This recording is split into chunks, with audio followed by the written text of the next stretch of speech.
얼마 전에 제가 유튜브에서 본 영상인데요. 한 10년 전에 플로리다 주의 마이애미 데이트 카운티 법정에서 있었던 일입니다. 화면에 보시면은 저 장면인데요. 절도범으로 재판장 앞에 서서 심리를 받는 중에 민디 글레이저 판사가 피의자의 얼굴을 잠시 동안 주목해서 쳐다봅니다. 그러더니 이렇게 묻습니다. 혹시 노스틸러 중학교에 다니지 않았습니까? 그러니까 피의자가 고개를 탁 들어서 판사의 얼굴을 한참 쳐다보더니 갑자기 오 마이 갓, 오 세상에, 오 세상에, 머리를 막 부여잡고 눈물을 흘리기 시작합니다. 36년 전에 같은 중학교 같은 반에 다녔던 친구가 죄수와 판사로 만난 것이. 피의자는 중학교 때만 해도 신경외과 의사가 되겠다는 포부를 가진 학생이었는데 고등학교 시절에 도박에 빠지고 돈에 쪼들려서 남의 물건을 훔치고 그러다 점점 마약에 손을 대고 인생이 망가지기 시작했어요. 글레이저 판사가 이렇게 이야기했어요. 학교에서 정말로 착한 학생이었는데 지금 무슨 일이 일어난 거냐고. 앞으로 정말 바르게 잘 살기를 바란다. 이렇게 간곡히 당부까지 합니다. 어릴 적에 학창 시절 우리 아이들을 크고 뛰어놀고 공부하는 것을 보면 다 비슷비슷하고 그 아이가 그 아이처럼 보입니다. 그런데 점점 그들이 자라고 무엇을 보고 배우고 무엇을 선택하느냐에 따라 그들의 길이 점점 달라지는 것을 보게 됩니다. 그 차이가 무엇이냐? 인생의 갈림길이 되는 그 차이가 무엇이냐? 그것은 바로 선택이라는 거예요. 선택. 무엇을 선택하느냐에 따라서 인생의 진로와 방향과 결과가 완전히 달라지게 됩니다. 오늘 우리가 함께 읽었던 본문 에서와 야곱, 한 어머니 뱃속에서 쌍둥이로 함께 태어났어요. 그런데 그들이 걸어간 인생은 완전히 정반대의 길인 것을 우리가 보게 됩니다. 아주 이 작은 한 사건 속에 이들이 걸어갈 인생이 다 들여다 보이는 거예요. 그 사건은 바로 장자권과 팥죽을 맞바꾼 사건이에요. 34절을 우리가 읽었는데 다시 한번 읽어볼게요. 야곱이 떡과 팥죽을 에서에게 주매 에서가 먹고 마시고 일어나 갔으니 에서가 장자의 명분을 가볍게 여김이었더라. 장자의 명분을 가볍게 여겼다고 이야기하고 있어요. 오늘 우리가 읽은 본문을 쭉 살펴보면은 야곱은 장자권을 얻기 위해서 심혈을 기울이고 있는 것을 우리가 보게 되지만 반대로 에서는 팥죽 한 그릇에 아무렇지도 않게 장자권을 팔아버리고 맙니다. 물론 하루 종일 밖에서 사냥을 하고 돌아왔으니 허기가 졌을 것이고 배가 고프니 팥죽을 먹고 싶은 것은 당연한 것이잖아요. 팥죽을 먹은 것이 잘못된 게 아니에요. 팥죽 한 그릇을 팔아서 장자권을 팔아서 팥죽을 사 먹는 이게 크게 잘못된 것이에요. 이 작은 선택은 앞으로 이들이 걷게 될 명암이 엇갈린 이 인생을 암시해주는 매우 중요한 이 장면이 됩니다. 무엇을 소중히 여기는가, 무엇을 선택하는가, 무엇을 버리는가.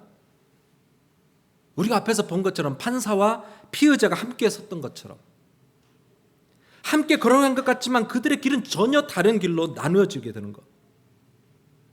그 어디 있는가? 그건 바로 가치관에 있습니다. 무엇을 붙들고 무엇을 선택하느냐, 가치관의 문제라는 거예요. 오늘 그러고 보면은 에서의 가치관을 뭐라고 할 수 있을까요? 에서의 가치관을 육적인 가치관이라 우리가 이렇게 이야기할 수 있을 거예요. 당장 현실적인 이익을 주는 팥죽 한 그릇을 더 가치 있게 여겼어요. 무엇을 마실까, 무엇을 입을까, 무엇을 먹을까. 현실의 당면한 문제 해결에 우선을 두고 살아간 사람이 에서예요. 근데요, 사실 이런 삶이 현실적으로는 더 많은 것을 취하는 것처럼 보이기도 해요. 당장은 배가 배부르거든요. 당장은 내가 요구하는 것을 취하거든요. 그런데요, 야곱은 에서와 달리 어떤 가치관을 가지고 있는가 봤더니 영적인 가치관이 그에게 있어요. 장자권을 붙잡았어요. 여러분, 장자권이 뭐예요? 현실적인 가치로 계산하면 이게 돈이 됩니까? 나에게 팥죽 한 그릇이 됩니까? 당장 굶주린 내 배, 우리 가정의 문제 해결해 줄 수 없을 것 같은 게 장자권 아니에요? 그래서 에서도 그거 그냥, 사람들은 별로 그 장자권에 별로 가치를 두지 않습니다. 그런데 오늘 야곱은 이 장자권을 붙들기 위해서 애를 쓰고 있는 것을 우리가 보게 되거든요. 이 야곱은 에서가 보지 못했던 장자권 속에 숨겨진 무언가를 깨달은 것이 분명해요. 그래서 팥죽 한 그릇과는 전혀 비교할 수 없는 장자권 안에 감추어진 그 참된 가치, 그 비밀, 그것을 붙들기 위해 살아갔던 것을 우리가 보게 돼요. 소중한 것을 보는 눈이 열린 사람과 그 눈이 열리지 않는 사람은 선택에도 차이가 나고 그 인생의 결과는 천치만별로 완전히 나눠지게 됩니다. 미국에 50개 주가 있죠. 근데 그 50개 주 중에 가장 추운 지방에 있는 주가 어떤 주예요? 알래스카예요. 알래스카. 가장 추운 지방에 있어요. 근데 원래 알래스카는 미국 땅이 아니었어요. 구소련 땅이었어요. 근데 소련이 아무리 이 땅을 가지고 있어도 경제적 이익과 가치가 없는 그냥 그 동토, 쓸모없는 땅이라고 여겼기 때문에 미국에게 이 땅을 팝니다. 1867년, 지금부터 약 160년 전쯤. 얼마에 팔았냐? 760만 불에 팔았어요. 물론 그 당시 돈으로 하면은 적은 돈은 아니었을 수도 있지만 하여튼 그 땅을 헐값에 미국에 팔아넘기고 말았어요. 그런데 미국이 그 땅을 산 이후로 10여 년 이후에 미국은 뭘 발견하느냐? 그 땅에 엄청난 지하자원, 천연가스, 원유가 매장되어 있다는 것을 발견하게 돼요. 그뿐이 아니죠. 미소 냉전 시대를 이렇게 쭉 지나오면서 이 알래스카라는 그 위치는 소련을 아주 가까운 거리에서 감시할 수 있는 전략적인 아주 중요한 요충지의 역할을 해주었던 것. 그러니까 알래스카라는 그 땅덩이가 760만 불의 가치로 환산이 됩니까? 할 수 없잖아요. 엄청난 가치를 가지고 있잖아요. 소련은 그 땅에 매장되어 있었던, 숨겨져 있었던 그 가치를 보지 못했던 거예요. 소련이 이 사실을 두고 얼마나 두고두고 후회를 했는지 몰라요. 팥죽 한 그릇이 오늘 소련이 돈을 받고 팔았던 760만 불이라고 한다면 장자권은 미국이 소유했던 그 무한한 가치가 매장되어 있는 알래스카 땅이라고 볼 수 있는 거예요. 소중한 것을 보는 자가 소중한 것을 선택하게 되어 있어요. 숨겨져 있는 가치를 보지 못하면 그 좋은 것을, 그 귀한 것을 팔아넘겨버려요. 팥죽 한 그릇에 팔아넘겨버려요. 여러분, 팥죽 한 그릇 요즘 가격으로 하면은 얼마 정도 됩니까? 한 15불 정도 하면은 한 그릇을 먹을 거예요. 그죠? 장자권은 얼마로 우리가 가치를 계산할 수 있을까요? 여러분, 도저히 비교할 수 없는 가치이지 않겠어요? 이때 장자권을 상속권 내지는 맏아들의 권리, 이렇게 이제 번역을 하는 데도 있는데요. 장자권은 그 가정의 대소사를 결정할 수 있는 힘이 있는 자가 장자고요. 다른 형제들보다 2배 상속을 받을 수 있는 그런 권리가 이 장자권이었고요. 더 중요한 것은 이 장자의 권세는 하나님의 축복이 보장되어 있는 자리였어요. 하나님의 축복이. 여러분 가만히 보세요. 하나님께서 아브라함을 부르시고 내가 믿음의 조상으로 축복의 통로로 삼겠다 그랬지 않습니까? 그리고 하나님의 그 아브라함에게 주셨던 그 복이 아들 에서에게 흘러갔어요. 그리고 에서가 2 아들을 낳았는데 이삭에게 흘러가죠. 아브라함이 낳은 아들 이삭에게로 그 복이 흘러가고 이삭이 에서와 야곱을 낳았잖아요. 그러면은 큰 아들 에서에게로 그 복이 흘러가는 게 당연한데 오늘 이 사건을 보세요. 팥죽 한 그릇으로 장자권을 파는 이 사건을 통해서 하나님이 아브라함에게 약속하셨던 그 복이 누구에게 흘러가요? 야곱에게로 흘러가는 이 작은 선택, 무엇을 팔고 무엇을 얻느냐, 이 작은 선택을 통해 하나님이 예비하셨던 그 복이 야곱에게로 흘러가요. 만약에 에서가 장자권 속에 감추어진 하나님의 놀라운 은혜, 하나님의 놀라운 복, 그것을 알았다면은 이렇게 쉽게 팥죽 한 그릇의 장자권을 넘기지는 않았을 거예요. 여러분, 이 시간에 정말로 바라기는 소중한 것을 소중한 것으로 볼 수 있는 우리의 영안이 열리기를 주님의 이름으로 축복합니다. 제가 미국에 와서 한 달 뒤에 서부 관광을 다녀온 적이 있습니다. 어떤 장로님이 그러시더라고요. 지금 목사님 서부 여행을 안 가면은 미국에 있는 동안 한 번도 못 갈 수 있습니다. 그런 말씀하셔요. 근데 사실 그게 잘 믿겨지지는 않았지만 하도 떠밀어서 가라 그러시니 그래서 좀 준비한 돈을 하여튼 할애해서 꼬맹이들 둘 데리고 하여튼 서부 여행을 한번 다녀왔어요. 지금 생각하면 정말 잘 다녀왔다 생각 들어요. 그 이후로 제가 못 갔거든요, 지금도. 그런데요, 저는 말로만 듣던 그랜드 캐니언을 제가 한번 봤어요.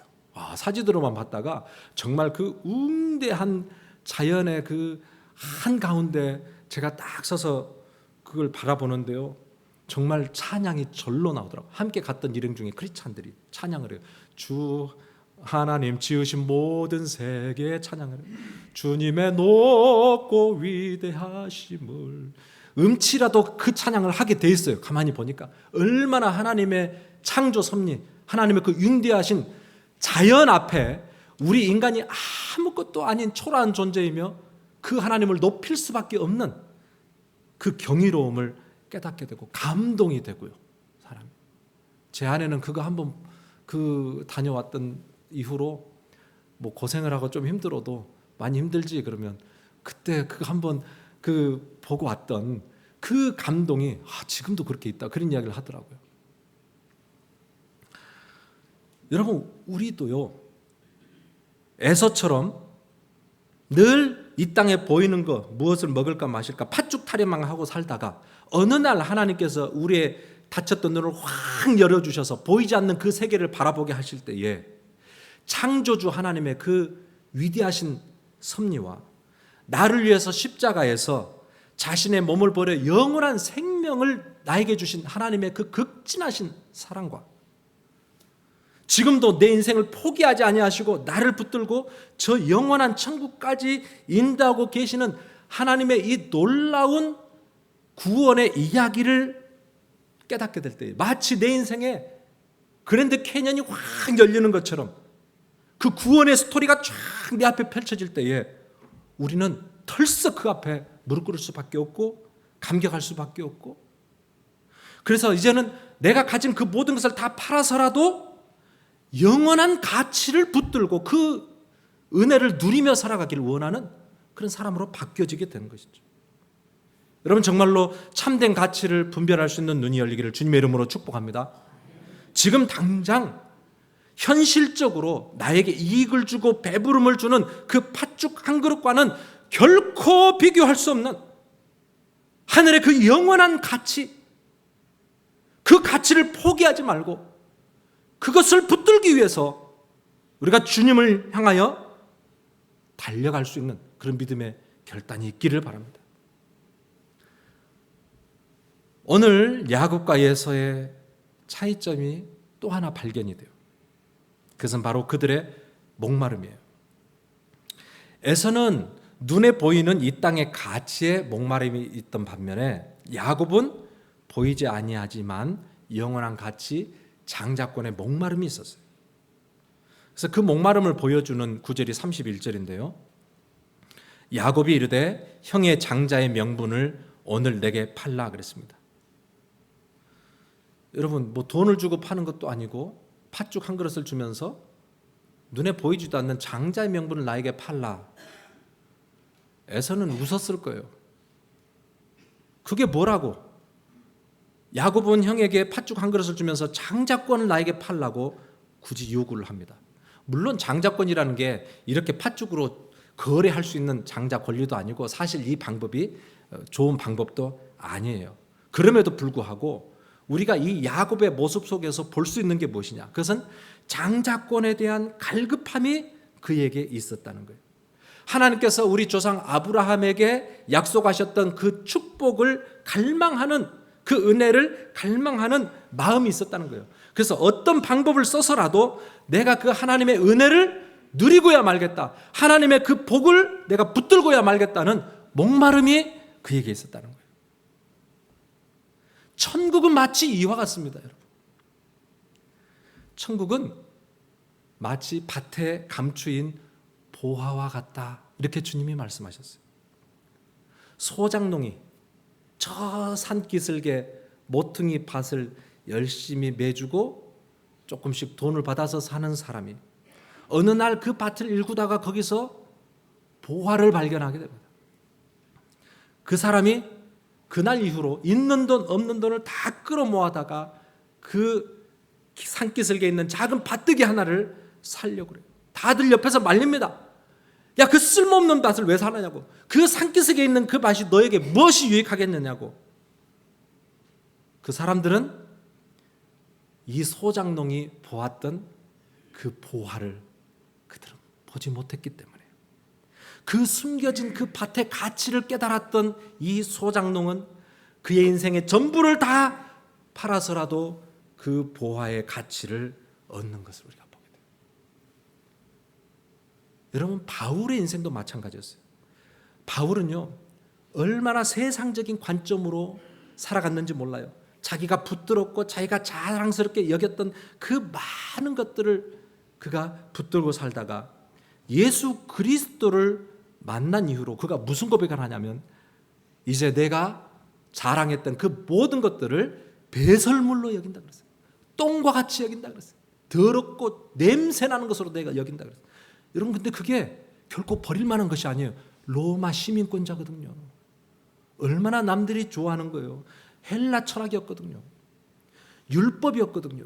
여러분, 자기를 드러내고 자랑했던 이 모든 것들을 그가 다 내어버리고, 왜?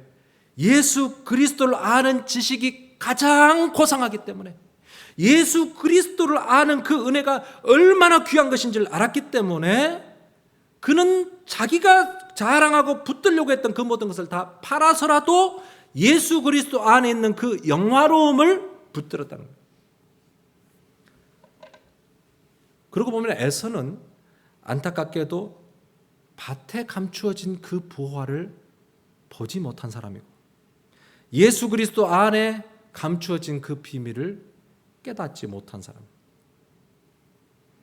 참된 가치에 눈을 뜨지 못하면요, 장자권 그거 별로 아쉬움이 없습니다.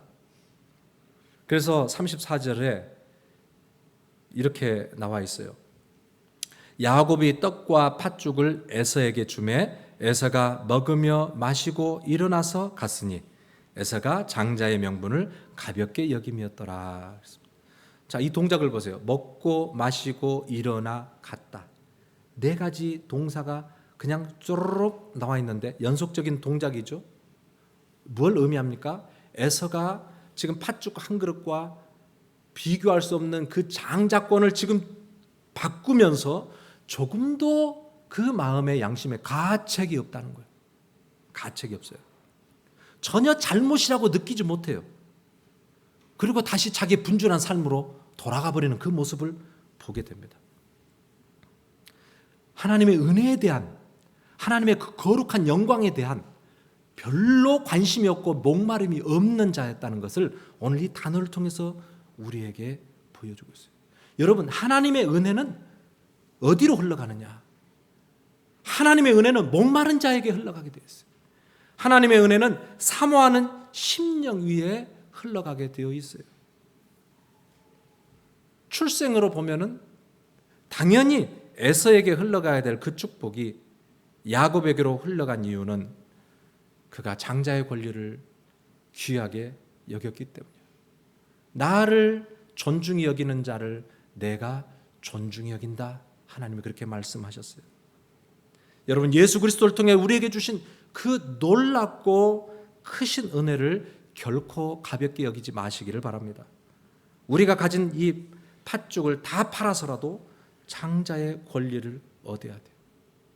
우리가 섬기면 섬길수록 더 귀한 하늘의 신령한 은혜를 향한 목마름이 있기를 주님의 이름으로 축복합니다. 팥죽이냐 장자권이냐 하는 이 문제는 오늘날 신앙생활을 잘 한다고 하는 우리에게도 매우 중요한 주제 중에 하나입니다. 우리가 교회 안에서 예배를 드릴 때 목사는 늘 똑같은 말을 하니까 아멘이 되고 그럴 것이다 생각을 하고 수긍도 하고, 그렇지만 하나님을 붙들고 그의 말씀에 순종하는 것이 맞다 이렇게 이야기도 하지만 당장 지금 우리가 교회 밖을 나가는 순간 우리는 팥죽의 위력을 경험하며 살아가게 되는 거예요. 돈의 힘이 지배하는 이 세상에서 성경의 그 수많은 약속들이 별로 힘이 없어 보이고 무기력해지는 것을 우리는 늘 경험을 합니다. 오늘날 우리가 살아가는 이 세상은 황금만능주의 세상이고요, 자본주의 세상이에요. 한마디로 돈이 신이 되는 세상이에요. 돈이 되느냐 안 되느냐, 우리의 삶의 모든 결정이 그것이라고 하면 맞습니다. 세상 어려운 건 아니에요. 돈 되는 대로 하면은 이 세상 잘 사는 거예요. 우리는 어떻게 살아가야 될 것이냐. 우리가 직장을 선택을 합니다. 비교를 해보면 한 직장은 연봉이 상당히 세요. 그런데 나에게 여유 있는 시간이 별로 없어요. 그러다 보니까 주일이면 예배할 시간도 없고 섬길 수 있는 시간도 부족해. 다른 한 직장은 연봉은 조금 나죠. 그런데 시간적인 여유가 있어서 마음껏 하나님을 예배할 수 있고 교제할 수 있고 섬길 수 있는 여유가 있어요. 어떤 것을 선택하시겠습니까? 팥죽이냐 장자권이냐. 사업하시는 어떤 장로님들의 고백을 들은 적이 있습니다. 신자로 살면서 뒷거래하지 아니하고 사업을 한다는 게 정말 어렵다는 거예요. 조금만 눈 감고 모른 척하고 조금만 거짓말을 하면은 나에게도 좋고 회사에게도 유익이 되는데 어떻게 하시겠습니까? 팥죽 한 그릇과 장자권 사이에 이 긴장감이라는 것은 정말 아슬아슬합니다. 그까지 장자권 무슨 소용이냐. 그 장자권이 우리에게 밥 먹여주느냐. 팥죽 한 그릇만도 못한 게 장자권 아니겠냐고. 그럼 세상은 그렇게 비웃거든요. 그러면 우리도 예서가 되는 거예요. 여러분, 우리가 붙들고 있는 이 신앙의 지조와 양심을 세상 사람들이 내어미는 그 팥죽 한 그릇과 바꾸지 말기를 바랍니다. 우리가 그런 유혹이 닥쳐올 때마다 기억해야 될 말씀들이 있습니다. 하나님과 재물을 겸하여 섬길 수 없느니라. 사람이 떡으로만 살 것이 아니요 하나님의 입으로 나오는 말씀으로 살 것이니라. 너희는 먼저 그의 나라와 그의 의를 구하라. 그리하면 이 모든 것을 너희에게 더하시리라. 내가 무엇을 붙들기 위해서 무엇을 포기하고 있는가?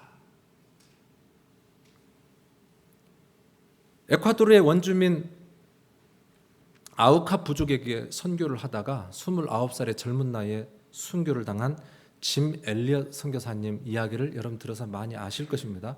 그 짐 엘리엇 선교사님이 남겨놓은 유명한 말이 있습니다. 영원한 것을 잡기 위하여 영원하지 않는 것을 놓아버리는 자는 결코 바보가 아니다. 다시 한번 읽을게요.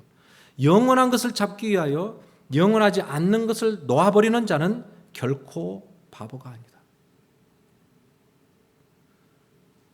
그의 그 죽음 소식에 어떤 기자가 짐 엘리엇의 아내 엘리자베스에게 이렇게 이야기를 했습니다. 이런 낭비가 어디 있냐고. 그렇게 수제자, 그렇게 많이 배운 그 사람이 한순간에 순교하고 사라져버리는 이런 낭비가 어디 있냐고 이야기를 했을 때 아내 엘리자베스가 이렇게 이야기를 합니다. 낭비라니요? 남편의 죽음은 절대로 낭비가 아닙니다. 그는 온 생애를 바로 이 시간을 위하여 살아왔던 사람입니다. 사람들은요, 십자가의 길, 그 길 미련한 길이고 낭비하는 길이라고 생각을 합니다. 그것은 십자가 뒤에 감추어진 영광스러운 그 부활을 보지 못했기 때문에 그래요. 예수 그리스도께서 이 땅에 팥죽 한 그릇을 우리에게 주시기 위해서 오신 것이 아니라 장자권에 감추어진 그 영원한 생명을 보고 누리게 하시기 위해서 이 땅에 오신 분이에요. 그래서 성도는 이 땅의 달콤한 한 그릇 팥죽을 위하여 살아가는 자들이 아니라 하나님의 자녀로서의 그 거룩한 정체성에 걸맞게 하늘에 속한 영원한 가치를 붙들고 세상과 전혀 다른 가치관을 가지고 좁은 길을 기쁨으로 걸어가는 자들이에요. 모세를 생각해 보면 여러분, 만일 모세가 현실적인 유익을 위해서 당장 한 그릇 팥죽을 위해서 살아갔다면 그는 애굽의 왕자로서 남부럽지 않는 인생을 살았을 수도 있습니다. 그런데 그에게 있어서 팥죽 한 그릇보다 더 소중한 장자의 명분, 하나님의 백성이라는 그 명분이 그에게는 소중했어요. 그는 하나님과 바꿀 수 없는 그 소중한 그 하나님의 은혜를 붙잡았어요. 그래서 모세는요, 하나님의 백성들과 함께 고난을 당했고 자기에게 주어졌던 그 영광스러움의 자리를 다 내려놓았던 것을 보게 돼요. 그런 모세를 하나님께서 들여 쓰셔서 하나님의 영광을 드러내는 귀한 종으로 사용하셨어요. 여러분, 세상에서 돈의 위력이 이렇게 큽니다. 팥죽 한 그릇이 우리를 얼마나 유혹하게 하는지 몰라요. 팥죽 한 그릇에 우리의 신앙을 포기하지 않기를 주님의 이름으로 축복합니다. 팥죽이 우리를 배부르게 할 것 같아도 아침에 먹은 팥죽 점심 되면 배고파요. 점심 때 2그릇을 먹었는데 저녁이 되면 또 배고파요. 이것이 팥죽이에요. 우리가 요구하는 거, 우리가 붙들면 좋을 만한 거, 여러분, 그것들이 아무리 먹어도 만족함이 없고 먹을수록 더 갈증이 나는 게 여러분 팥죽이에요. 그러나 예수 그리스도 안에 있는 그 영원한 생명은 우리 안에 항상 갈급함이 없도록 넘치는 은혜를 우리에게 주시는 줄로 믿습니다. 여러분, 어느 길을 선택하느냐에 따라, 무엇을 붙들고 무엇을 놓느냐에 따라 우리의 인생의 길은 완전히 달라집니다. 우리 자녀들의 앞길도 완전히 달라집니다. 하나님의 백성으로서의 정체성, 그 신앙의 자존심을 걸고 설령 보이지 않는다 할지라도 밭에 감추어진 그 보화처럼 예수 그리스도 안에 숨겨져 있는 그 영원한 생명을 우리가 붙들고 하나님의 약속의 말씀을 붙들고 장자의 권세를 누리면서 승리하며 살아가는 저와 여러분들 다 되어지기를 주님의 이름으로 축복합니다. 아멘.